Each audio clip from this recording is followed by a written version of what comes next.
জামাত ইসলামের সাথে যে একটা সমঝোতা ছিল, অন্যান্য যে দলগুলো ছিল সমমান ইসলামী দলগুলো, এদের সাথে যে সমঝোতাটা যদি থাকতো তাহলে আজকে এককভাবে বিএনপি এতগুলো সিট পাইতো না। কিন্তু আমরা জোট থেকে বের হয়ে যাওয়ার কারণেই এই সিটটা পেয়েছে, ভূমিধস বিজয় বিএনপির হয়েছে।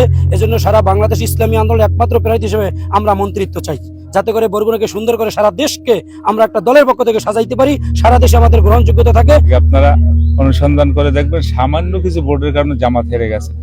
আমাদের সমঝোতা যদি থাকতো, ঐক্য না কিন্তু সমঝোতার কথা ছিল, সমঝোতা যদি থাকতো আমার মনে হয় জামাত ইসলামী সরকার গঠন করত। সেক্ষেত্রে আমরা যদিও বিএনপির সাথে সে ধরনের আলোচনা আমাদের হয়নি, আমি আশা করি তাদের মূল্যায়নটা করা উচিত।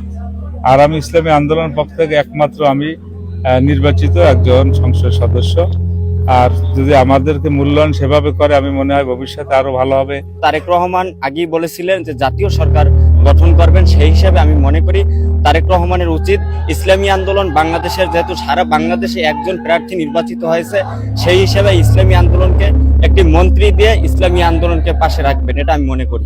ম্যাক্সিমাম আসনে জামাত যে হেরে গেছে খুব অল্প ভোটের ব্যবধানে, 5-6 হাজার। তো সেক্ষেত্রে বিএনপি আমাদের মাধ্যমে বেনিফিশিয়ারি হয়েছে। আমরা আশা করি তারেক রহমান আমাদেরকে মূল্যায়ন করবেন। বার্জার ওয়েদারকোট অ্যান্টিডট সুপ্রিম দেয়ালকে ধুলাবালি থেকে রক্ষা করে 10 বছর পর্যন্ত ধুলো ময়লার সুপ্রিম সমাধান। বিএনপি যে ক্ষমতায় এসেছেন তার মধ্যে আমাদের এই হাত পাখার এবং এই যে চরমনাই হুজুরের অনেক অবদান রয়েছে।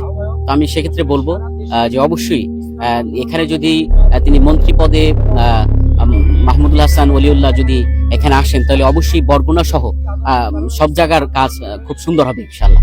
আমরা তাদেরকে দাবি জানাতে চাই, যদি ইসলামী আন্দোলন বাংলাদেশ আরো সিট পাইতো, অবশ্যই যদি তারা পাইতো তাহলে অবশ্যই হয়তোবা বিএনপি তারা সরকার গঠন করতে পারতো না।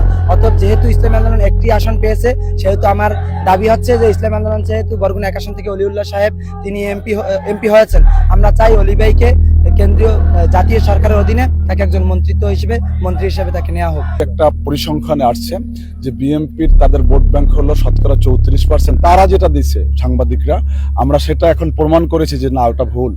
ওই সময় ছিল 34% দিয়েছিল আমাদেরকে, এবং জামাতকে দিয়েছিল, আমাদের দিয়েছিল 4%, জামাতকে দিয়েছিল 34%। দুইটা যোগ করলে 38% হয়।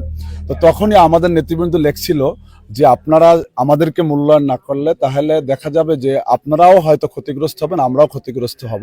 আসলে সর্বশেষ প্রমাণ সেটাই হলো। আমাদের ওই ভোট ব্যাংকের কারণেই হয়তো জামাত 150 সিট পায়নি, তাদের জোটের থেকে 77টির মতো আসন পেয়েছে।